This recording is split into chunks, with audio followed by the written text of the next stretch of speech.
जगमंगल की आरती पापियों को वापस है तारती, श्री भागवत भगवान की है आरती, पापियों को वापस है तारती। आयो तुम्हारे द्वार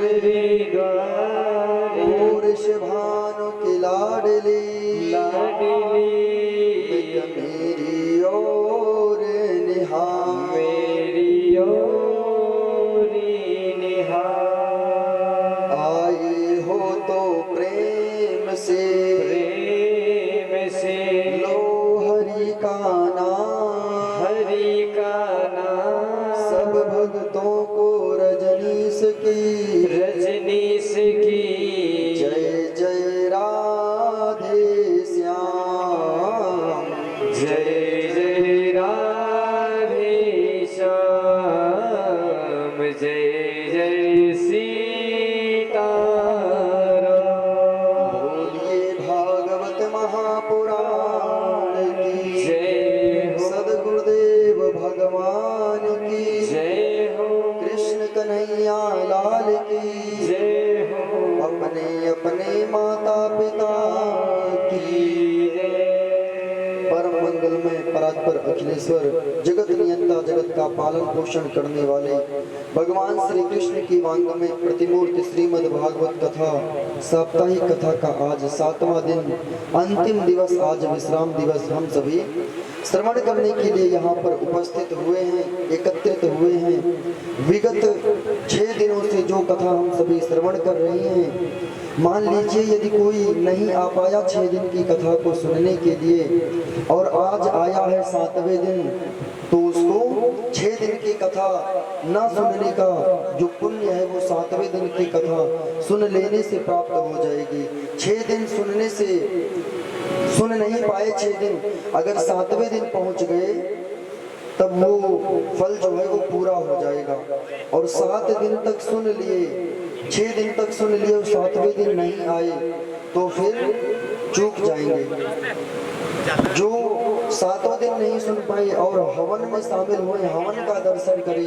कल यहाँ से भागवत जी की विदाई सभी देवी देवता जितने भी यहाँ पर आवाहित हैं उनकी विदाई का दर्शन करें, उनको जाते हुए प्रणाम करें, तब उस फल को हम प्राप्त कर सकेंगे। आज 7वें दिन की कथा प्रारंभ से पहले यहाँ के ग्राम देवता, स्थान देवता, वास्तु देवता जो आप सभी के देवता हैं, जिनको आप सभी इष्ट आराध्य मानते हो, उन सभी से निवेदन किया करके अपना अपना स्थान ग्रहण करें। श्री हनुमान जी महाराज से निवेदन है कि वो भी अपना स्थान ग्रहण करें। हम सभी भक्तों के ऊपर अपनी असीम कृपा बरसाएं। भगवान नारायण श्री ठाकुर जी से निवेदन किया करके अपनी व्यासपीठ को ग्रहण करें और हम सभी को ऐसा आशीर्वाद दें, ऐसी कृपा बरसाएं कि हम सभी 6 दिन से कथा को सुन रहे थे, आज फिर सुन रहे हैं। और आज के बाद कथा तो हमेशा रहेगी, क्योंकि हरि अनंत हरि कथा अनंता, कहाँ सुनई बहुविध सब संता। कथा तो रहेगी, लेकिन सुनाने वाले हम रहेंगे कि नहीं इसका पता नहीं, और सुनने वाले आप रहेंगे कि नहीं इसका पता नहीं। इसलिए जहाँ भी कथा हो, जरूरी नहीं कि हम ही कथा को कह रहे हो, जहाँ भी पता चले कथा हो रही है, वहाँ पर यदि सामर्थ्य है तो कुछ न कुछ सहयोग पहुँचाएं, अथवा वहाँ पर जा करके भगवान के सामने नतमस्तक होकर, हे नाथ हमारे पास कुछ भी नहीं है, लेकिन हम हैं तो हम आपके चरणों में आए हैं, हमको स्वीकार करो। बोलिए भागवत महापुराण की जय हो। सभी लोग कीर्तन करेंगे, भगवान से प्रार्थना करेंगे, हे नाथ आपका नाम जिसने जिसने लिया वो सभी तर गए, हमारे ऊपर कृपा करो, हम भी आपके नाम को ले रहे हैं, और हमारे ऊपर कृपा ऐसे करिए कि हमारा भी कल्याण हो जाए, हमारा भी उद्धार हो जाए। हाँ, हम हो गए भव से पार लेकर नाम तेरा, हम हो गए भव से पार लेकर नाम तेरा, नाम तेरा, नाम तेरा, नाम तेरा, नाम तेरा, नाम तेरा, नाम तेरा, नाम तेरा, नाम तेरा। हम हो गए भव से पार लेकर नाम तेरा, हम हो गए भव से पार लेकर नाम तेरा, हम हो गए भव से पार लेकर नाम तेरा, हम हो गए भव से पार लेकर नाम तेरा। बोलिए हनुमान जी महाराज की जय हो।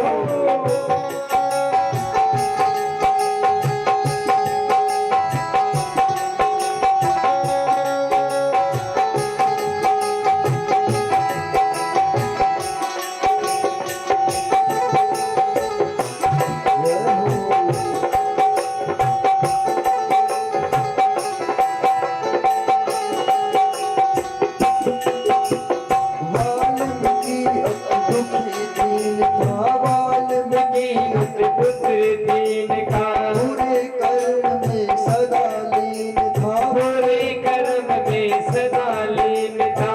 वाल्मीकि अति दीन दुखी था, वाल्मीकि अति दीन दुखी था, बुरे कर्म में सदा लीन था, बुरे कर्म में सदा लीन था। करी रामायण तैयार, करी रामायण तैयार लेकर नाम तेरा, हम हो गए भव से पार लेकर नाम तेरा, हम हो नाम गए। तेरा, नाम तेरा, नाम तेरा, नाम तेरा, नाम तेरा, नाम तेरा, ओ नाम तेरा, नाम तेरा। हम हो गए भव से पार लेकर नाम तेरा, हम हो गए भव से पार लेकर नाम तेरा। सभी दोनों हाथ उठा के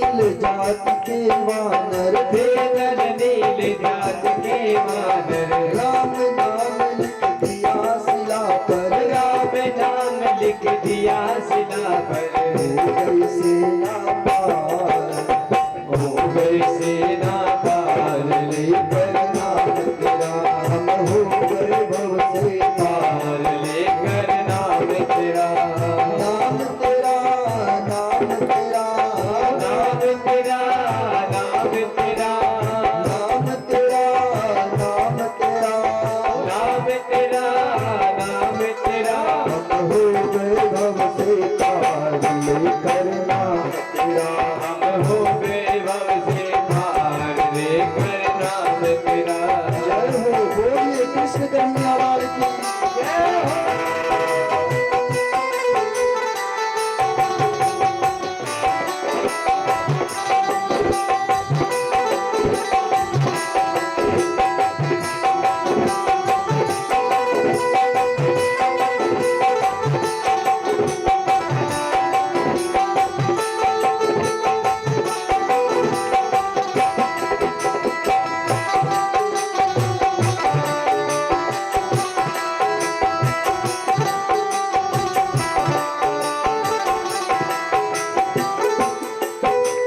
भरी सभा में द्रुपद दुलारी भरी सभा में द्रौपदी दुलारी भरी सभा में द्रुपद दुलारी भरी सभा में द्रौपदी दुलारी कृष्ण द्वारिका नाथ पुकारे कृष्ण द्वारिका महवी पुकारे भरी सभा में द्रुपद दुलारी भरी सभा में द्रौपदी दुलारी कृष्ण द्वारिका नाथ पुकारे कृष्ण द्वारिका नाथ पुकारे बढ़ गया चीर अपार बढ़ गयो चीर अपार लेकर नाम तेरा हम हो गए भव से पार लेकर नाम तेरा नाम तेरा नाम तेरा नाम तेरा नाम तेरा हम हो गए भव से पार लेकर नाम तेरा हम हो गए भव से पार लेकर नाम तेरा जय हो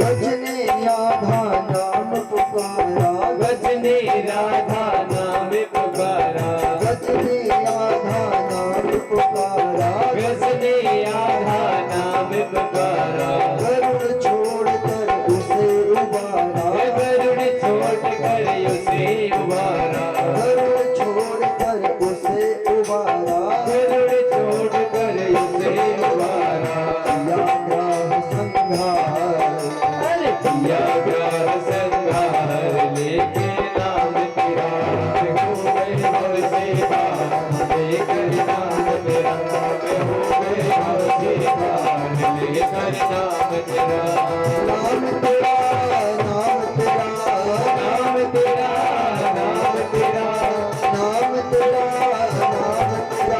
नाम तेरा नाम तेरा नाम तेरा हो गए भव से पार लेकर नाम तेरा हम हो गए भव से पार लेकर नाम तेरा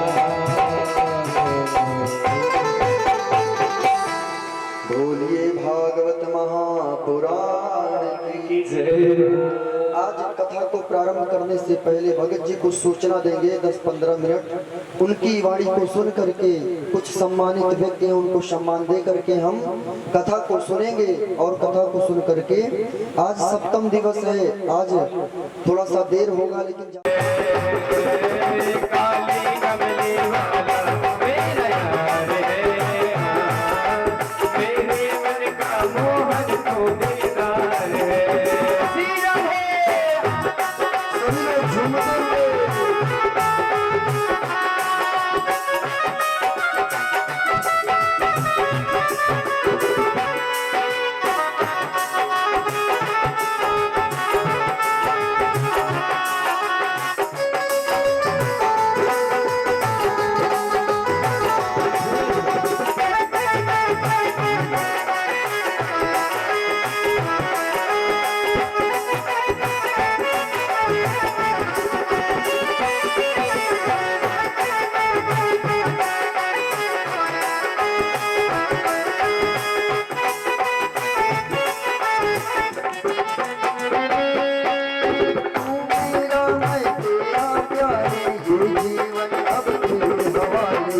जीवन अब तेरे हवाले, ये जीवन अब तेरे हवाले। तू मेरा मैं तेरा प्यारे, ये जीवन अब तेरे सहारे। ये जीवन अब तेरे सहारे, ये जीवन अब तेरे सहारे। हाथ तेरे इस जीवन की मझधार है। हाथ तेरे इस जीवन की मझधार है। मेरे मन का मोहन तो दिलदार है। काली कमली वाला मेरा यार है। मेरे मन का मोहन तो दिलदार है।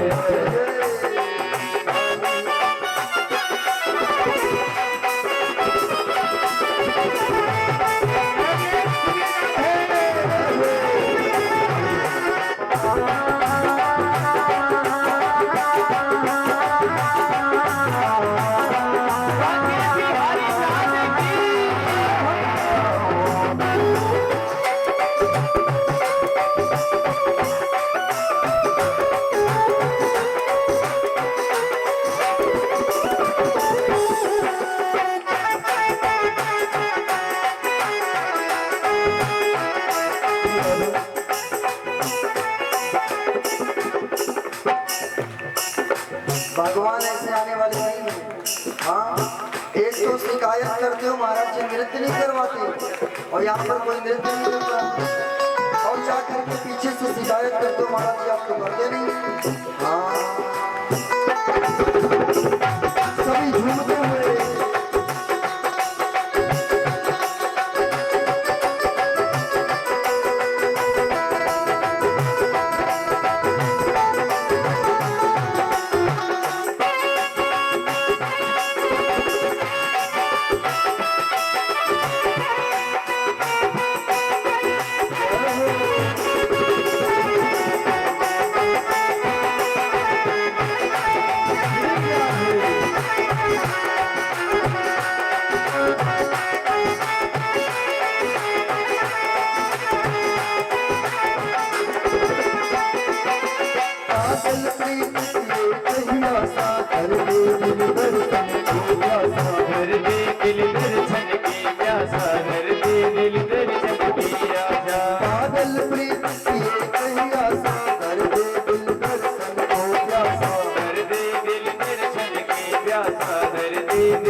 तू मेरा यार है, मेरा दिलदार है। तू मेरा यार है, मेरा दिलदार है। तू मेरा यार है, मेरा दिलदार है। तू मेरा यार है, मेरा दिलदार है। काली कमली वाला मेरा यार है। मेरे मन का मोहन तो दिल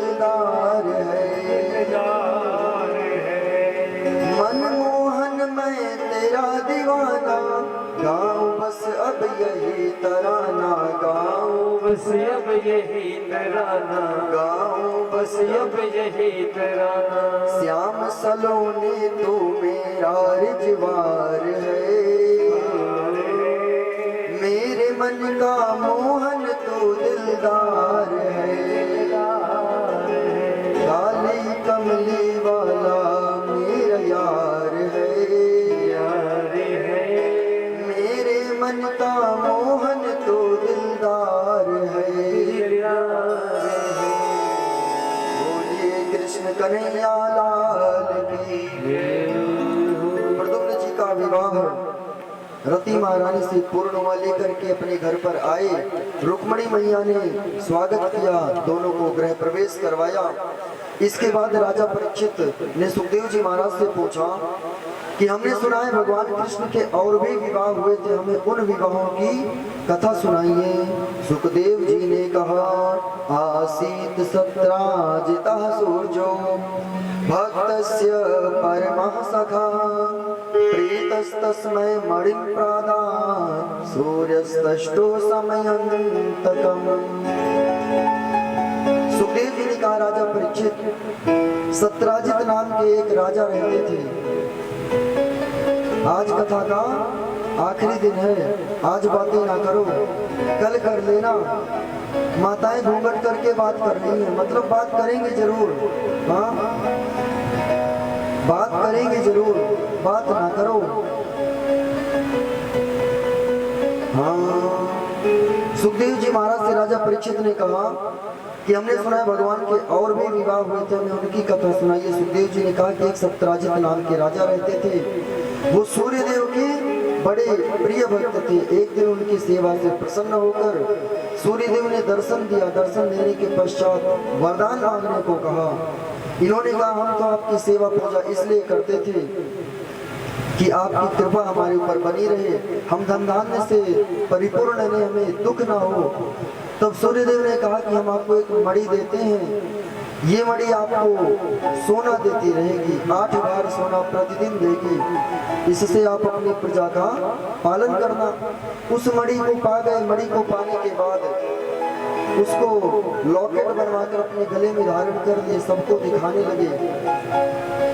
दिखाते दिखाते एक दिन पहुंच गए भगवान कृष्ण के दरबार में। उनके दरबार में पहुंचे तो सभी मंत्रियों ने कहा कि लगता है सूर्यदेव आ रहे हैं। भगवान ने कहा कि सूर्यदेव नहीं, ये सूर्यदेव के शिष्य आ रहे हैं। सूर्यदेव के कौन आ रहे हैं? कि पत्नी आ रही है। हाँ, सोने वाले जग जाओ मैया, नहीं तो सोती रह जाओगी। और जैसे भगवान शंकर ने कथा सुनाई थी माँ पार्वती को, भगवान शंकर ने जयकारा लगाया तो कहे कि भगवान का जन्म तो अभी हुआ ही नहीं। तो ऐसा ना करो कि भगवान के सारे विवाह पूरे हो जाएं और नृत्य करने को एक दिन में ना मिले। हाँ, आए वो सत्राजित। भगवान ने कहा कि सत्राजित हैं, राजा हैं। सूर्यदेव ने इनको मणि प्रदान की है। सूर्यदेव ने मणि प्रदान की है। आए बैठे। मंत्रियों ने कहा कि इस मणि को भगवान को दे दो, इससे क्या होगा कि प्रजा का पालन अच्छे से होता रहेगा। क्या होता रहेगा? प्रजा का पालन। इन्होंने कहा ये मेरी मणि है, मैं क्यों दूं? लेकर के अपने घर को चले गए। एक दिन इनके दूसरे भाई प्रसेन उस मणि को लेकर के जंगल में गए शिकार खेलने के लिए। शेर ने इनके भाई को मार दिया। मार करके उस मणि को लेकर के शेर चला गया जबड़ों में दबा करके। जामवंत जी उस मणि को पाए। जब जामवंत जी उस मणि को पाए, जामवान जी ले जाकर अपनी पुत्री जामवती को दे दिया कि लो इससे खेलो। भगवान कृष्ण ने वो मणि मांगी थी। उनके मंत्रियों ने सत्राजित की पत्नी से सत्राजित ने कहा कि कृष्ण ने हमसे मणि मांगी थी और हमें लगता है कि उसने हमारे भाई को मरवा करके वो मणि छीन ली है, हमें ऐसा शक है। और इनकी पत्नी से वो बात पचने वाली कहा। वो गई सुबह सुबह मंदिर में अपनी सहेली से बोली। सहेली ने कहा कि आप बड़ी टेंशन में दिखाई दे रही, क्या बात है? इन्होंने कहा कि कुछ नहीं, बस थोड़ी सी वैसे हमारे घर में टेंशन चल रही है। बोली अरे मैं तो तुम्हारी पक्की वाली सखी हूँ, बता दो हमको क्या बात है। इन्होंने कहा कि हमारे पति की जो मणि थी, जो सूर्य ने दी थी, उसे भगवान कृष्ण मरवा करके खुद ले लिए। और जब ये बात बताई तब इन्होंने कहा कि आपको मेरी कसम है किसी को बताना मत। और वो आगे गई। आगे किसी ने पूछा क्यों टेंशन में हो? उसने कहा कि फलाने के यहाँ पर ऐसा हो गया। उसने भी कसम दे दी कि मेरी कसम है अगर तुमने किसी को कहा। वो गई अपने पति को बताई, उनसे भी बात नहीं बची। ऐसे धीरे धीरे धीरे धीरे पूरी द्वारिका में ये ढिढोरा पिट गया कि प्रसेन को मरवाकर भगवान वो मणि ले लिए। सबको पता चला और भगवान के पास ये खबर गई तो भगवान ने कहा मुझे ये पता करना चाहिए कि आखिर बात क्या है। भगवान पता करने के लिए अपने मंत्रियों के साथ जंगल में गए। शेर और भालू के युद्ध को देखा गए। पहले प्रसेन की लाश मिली, शेर के पास गए, वहां भी शेर मरा मिला। तब जामवंत जी के पास गए, वहां पहुंचे। तब अपने मंत्रियों से भगवान ने कहा हम जा रहे हैं, 27 दिन तक युद्ध होगा। अगर हम 28वें दिन बाहर आ गए तब समझ लेना साथ चले गए। अगर 28वें दिन नहीं आए तो समझ लेना कि हम मर गए। मंत्रियों ने कहा ठीक है। भगवान गुफा में प्रवेश कर गए। भगवान गुफा में गए तो देखा कि एक भील की बच्ची, भालू की बच्ची, जामवंत की पुत्री उस मणि को लेकर के खेल रही थी। और जब भगवान गए प्रवेश किया तब वो पुत्री चिल्लाने लगी कि मानव आया। जामवंत जी आए और आकर के भगवान में और उनमें दोनों में भयंकर युद्ध होने लगा। ये जो जामवान जी हैं ये पिछले जन्म में राम जी की सेना में थे। वहां पर इनका जिससे युद्ध हुआ 1 ही मिनट में सबको मार दिया। बहुत छोटे छोटे से युद्ध हुआ। जब युद्ध पूरा हुआ भगवान राम से बोले भगवान ये बताइए कि मैंने जिनसे युद्ध किया वो सब 1 ही मिनट में निपट गए और मैं चाहता हूं कि मैं बड़ा युद्ध करूं। भगवान राम ने कहा कि कृष्ण बन करके आएंगे तब हम आपके साथ युद्ध करेंगे। वो युद्ध 27 दिन तक चलता रहा। 28वें दिन एक शरीर की हड्डी को तोड़ दिया भगवान ने। जामवान जी को पता चला कि ये भगवान है। चरणों में गिर के प्रणाम किया। चरणों में गिर करके जब प्रणाम किया भगवान ने कहा कि हमको ये मणि दे दो, इस मणि के कारण मुझे कलंक लगा है। जामवान जी ने कहा कि इस मणि को तो हम नहीं दे सकते हैं। बोले क्यों? क्योंकि हमने इसे अपनी पुत्री को दान कर दिया। अगर आपको ये मणि चाहिए तो आपको मेरी पुत्री को भी ले जाना पड़ेगा। भगवान ने कहा ठीक है, अब कलंक को छुड़ाना है तो कुछ तो करना पड़ेगा। अब भगवान एक भालू की पुत्री को लेकर के विवाह करके वहां से चल पड़े। और रास्ते में उसने कहा कि हस्बैंड जी आप तो इतने हैंडसम हैं और मैं तो भालू की बेटी हूँ, हमारा क्या होगा आपकी द्वारिका में चलेंगे तो। तब हस्बैंड जी ने कहा वाइफ जी उसकी चिंता आप ना करो, उसका विचार हमने कर लिया क्या करेंगे। ऐसे बेटे जब विवाह कर लेते हैं ना लड़कियों को भगा करके तब वो भी पूरी तैयारी के साथ घर वापस आते हैं। और हमने तो यहाँ पर देखा है अक्सर लोग भगाकर शादी करते हैं। लड़कियों को लेकर के गए और कोर्ट मैरिज करके 15 दिन बाद घर पे आए और पिताजी आरती की थाल मैया लेकर के आरती उतार लेती है। पूरा हो गया विवाह और माता पिता भी खुश, बच्चा भी खुश, पत्नी भी खुश और आने वाले बच्चा भी खुश, आने वाला बच्चा भी खुश, सबके सब खुश। तो भाग करके विवाह, भगवान ने भाग करके विवाह इसलिए किया कि कलयुग के लोग भाग करके विवाह ना करें। संदेश दिया क्योंकि जिनसे विवाह करके वो आ रहे थे देखने में तो भालू की बेटी थी, लेकिन अभी आगे और तैयारी करनी थी। भगवान ने कहा उसकी चिंता तुम ना करो। लेकर के आए द्वारिका में प्रवेश किया। तब जो आसपास के लोग थे सबने कहा कि देखो लगता है कि एक पत्नी कम थी जो दूसरी पत्नी ले आई। अब भगवान थे तो कोई कुछ कहा नहीं, लेकर के गए। महल का दरवाजा खटकाया, रुक्मणी मैया आई और रास्ते में भगवान ने कहा था कि आप अपना घूंघट लंबा कर लेना, बाकी मैं संभाल लूंगा। लेकर के गए, दरवाजा खटकाया, रुक्मणी मैया आई और आरती की थाल लेकर के आई, आरती उतारी। तब रुक्मणी मैया ने कहा कि अपना मुख तो दिखाओ, देखिए कितनी सुंदर हो, क्या हमसे भी सुंदर हो। भगवान ने कहा कि तुम इनको नहीं देख पाओगे, ये इतनी सुंदर है। बोलिए अरे दिखाओ तो, देखिए तो कितनी सुंदर है। भगवान 3-4 बार बोले कि तुम इनके सामने बिल्कुल फीकी हो, जैसे चाय में चीनी फीकी हो जाती है ना तो अच्छी नहीं लगती, वैसे भगवान ने कहा तुम भी फीकी हो, इतनी भी सुंदर नहीं हो। तब रुक्मणी मैया को क्रोध आया और गुस्से में आकर के मैया ने श्राप दे दिया कि जाओ मैं तुम्हें श्राप देती हूँ कि जितनी सुंदर मैं हूँ उतनी सुंदर तुम हो जाओ। तब वो भालू की बेटी भालू थी और रुक्मणी मैया के जितनी सुंदर हो गई। सुंदर कौन हुआ? कौन सुंदर हुआ? बोलो। भगवान की दूसरी पत्नी।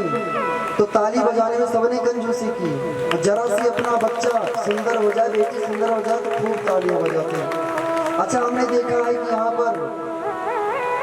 यहाँ पर पुरुषों की संख्या कम रहती है, क्योंकि आपके पतिदेव मेहनत करते हैं खेतों में, दिन भर के थके रहते हैं, रात को सो जाते हैं। और धन्य है ऐसे महापुरुष जो कथा में भी रात्रि को समय देते हैं, दिन भर खेत में काम करके रात को कथा में आते हैं।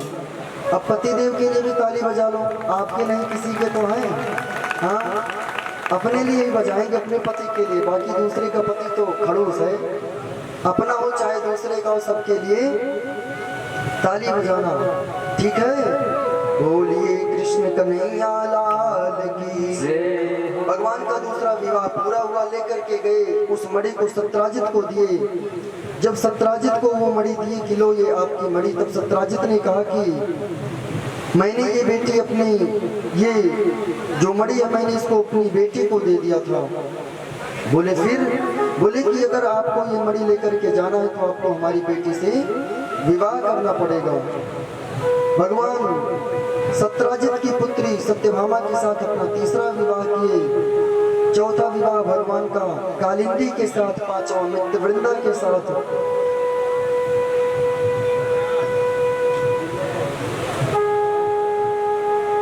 भगवान का तीसरा विवाह सत्यभामा के साथ, चौथा कालिंदी के साथ, पांचवा मित्रवृंदा के साथ, छठवां सत्य के साथ, सातवां भद्रा के साथ और आठवां लक्ष्मणा के साथ। इस प्रकार भगवान के 8 विवाह पूरे हुए। जब 8 विवाह पूरे हो गए तब सुखदेव जी महाराज से राजा परीक्षित ने कहा कि गुरुदेव भगवान आप हमें ये बताइए कि आपने तो 8 विवाह की कथा को सुना दिया, अब हमको ये बताइए कि भगवान के 8 विवाह हो गए, लेकिन हमने सुना कि 16,108 थे, आगे के विवाह कैसे हैं? तब सुखदेव जी ने कहा कि आगे के जो विवाह हैं वो इस प्रकार हैं। भैस्मी जामवती भामा सत्याचा लक्ष्मणा कालिंदी मित्रवृंदा चेत्यष्टो पट्टमर्षः। सुखदेव जी ने कहा कि इनके 8 विवाह पूरे हुए। इसके बाद जब भगवान के 16,100 विवाह की कथा को सुनाना हुआ, सुखदेव जी महाराज ने कहा कि एक राजा रहता था, वो राजा भौमासुर नाम का राजा रहता था, और वो छोटे छोटे राजाओं से युद्ध करता, युद्ध में उनको हराता, हराने के बाद उनकी बेटियों को पकड़ के लेकर के आता, जेल में बंद कर देता। उसने कसम खाई थी कि जब 20,000 कन्याएं हो जाएंगी तो सबके साथ एक साथ विवाह करेंगे, सबको एक साथ विवाह करेंगे 20,000 बेटियों से। उसने छोटे छोटे राजाओं को जीतकर 16,100 कन्याएं इकट्ठा की थी। 1600 कन्याएं, 16,100 कन्याएं इकट्ठा की थी। तो उन कन्याओं ने देखा कि एक ब्राह्मण देवता जा रहे थे, और ब्राह्मण को बुलवा करके एक पत्र लिखा कि ये पत्र ले जा करके द्वारिकाधीश को दे देना, कृष्ण को दे देना, और वो आकर के हमारी रक्षा करें, नहीं तो हम सब यही अपने प्राण को त्याग देंगे। वो पत्र मिला भगवान को। भगवान पत्र पा करके अपने रथ पर सत्यभामा जी को बिठा करके चल पड़े, पहुंचे जहां पर रहता था भौमासुर। वहां पहुंचे, पहुंचने के बाद भगवान ने वहां पर अपना शंख बजाया। जब भगवान ने अपना शंख बजाया, जब भगवान ने अपना शंख बजाया प्रयाग ज्योतिषपुर में भौमासुर के यहाँ पर, तो एक दैत्य निकला बड़े से समुद्र में, जिस समुद्र के किनारे जेल था।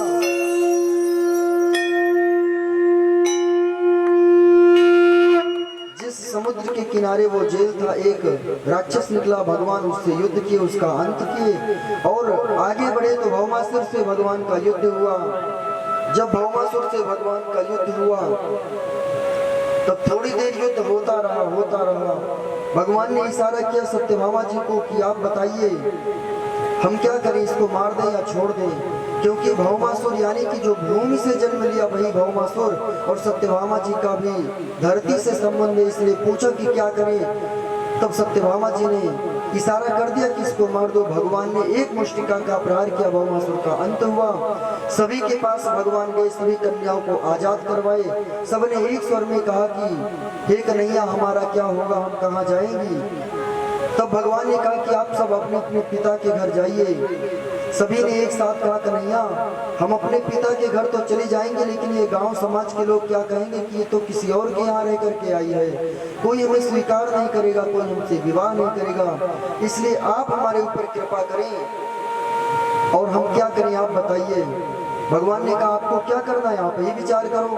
सबने एक साथ कहा कि हम आपको पति बनाना चाहते हैं, आपसे विवाह करना चाहते हैं।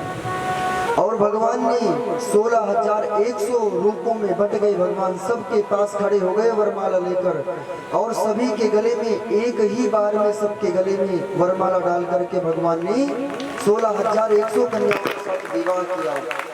जब 16,100 कन्याओं के साथ विवाह किया भगवान ने 16,100 कन्याओं के साथ विवाह किया। सबको लेकर के भगवान अपने घर को आए। जब सबको लेकर के भगवान आए अपने घर में, तब सभी जो 8 पत्नियां थी सबने सबका स्वागत किया। स्वागत करके घर में लेकर के गई।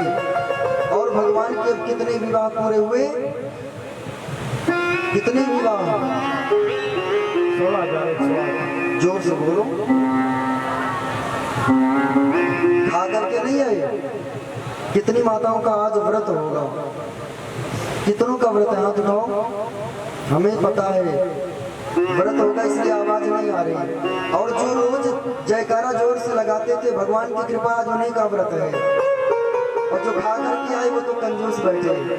हाँ, भगवान की 16,108 विवाह पूरे हुए। जब 16,108 विवाह पूरे हो गए, सुखदेव जी से परीक्षित ने पूछा हे गुरुदेव भगवान बताओ इनकी संतानें कितनी हुई। सुखदेव जी ने कहा कि 16,108 जो पत्नियां हैं सबको 10-10 बेटा और एक बेटी। कितने, 10-10 बेटा, एक बेटी, पूरी फौज खड़ी हो गई भगवान की। यहाँ तक कि भागवत में ये भी लिखा है कि 3 करोड़ टीचर लगते थे भगवान के बच्चों को पढ़ाने के लिए। कितने, 3 करोड़ टीचर, 1-2 नहीं, 10-10 बेटा, एक बेटी बड़ी। और 10-10 बेटों की भी शादी हुई, उनके भी बच्चे हुए, और उनकी शादी हुई, उनके भी बच्चे हुए। तो कितनी बड़ी सेना हो गई भगवान की। भगवान का बहुत बड़ा परिवार। सुखदेव जी महाराज से राजा परीक्षित ने कहा हे गुरुदेव भगवान, राधा रानी की कृपा यदि व्यक्ति के जीवन में हो जाए तब कोई भी कार्य दुर्लभ नहीं है, हर कार्य संभव हो जाए। हाँ, राधे तेरे चरणों की, श्यामा तेरे चरणों की, फूल जो मिल जाए सच कहता हूँ राधे, सच कहता हूँ राधे। तकदीर बदल जाए राधे तेरे चरणों की, श्यामा तेरे चरणों की। सभी लोग ताली बजाते हुए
चरणों की। बोलिए राधा रानी सरकार की। जिनकी चाल खड़े होकर झूमते हुए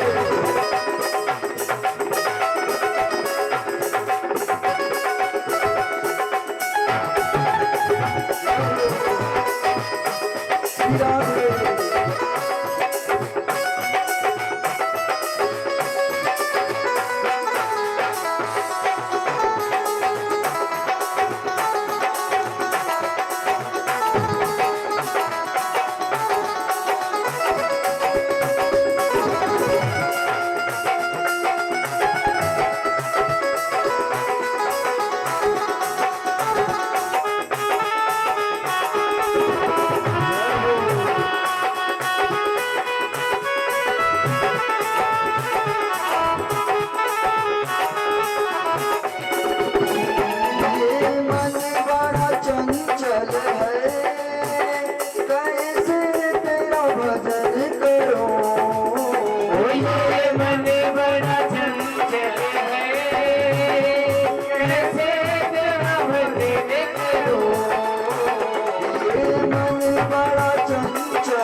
जितना इसे समझाओ उतना ही मचल जाए राधे।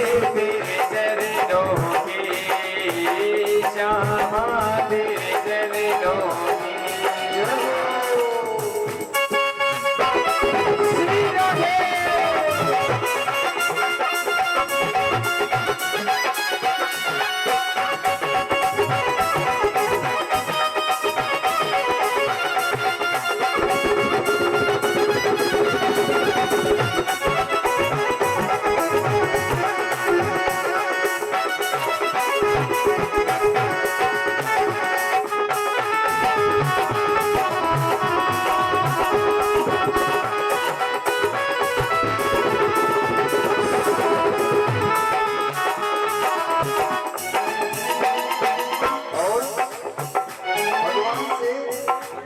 सभी लोग बोलेंगे, गाएंगे सभी लोग, आता सभी को है।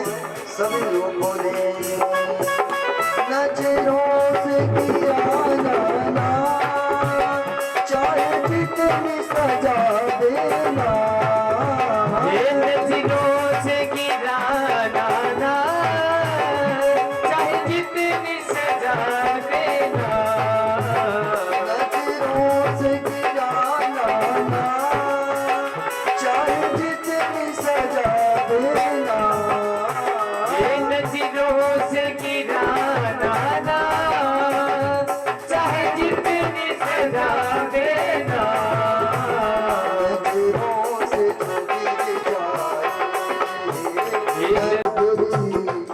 बड़ी दूर नगरी दूर नगरी बड़ी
रुक्मिणी को बहुत ही वचनवा ये मेहमान कैसा नसीबा गया है।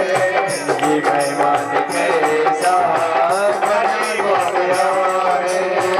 अरे द्वार पालो कन्हैया से कह दो, अरे द्वार पालो कन्हैया से कह दो, गरीब सुदामा गरीब आ गया है, गरीब सुदामा गरीब आ गया है।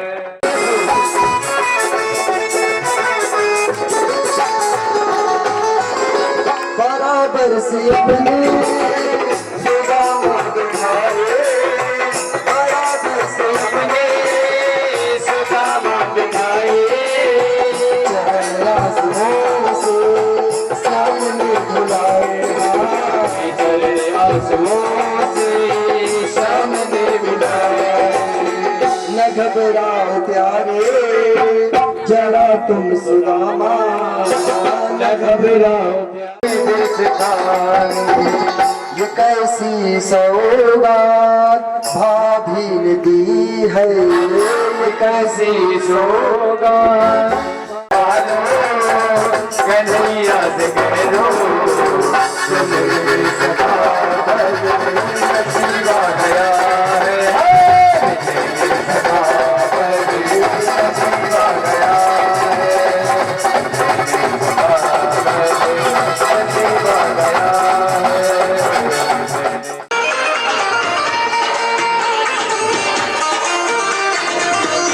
जय हो।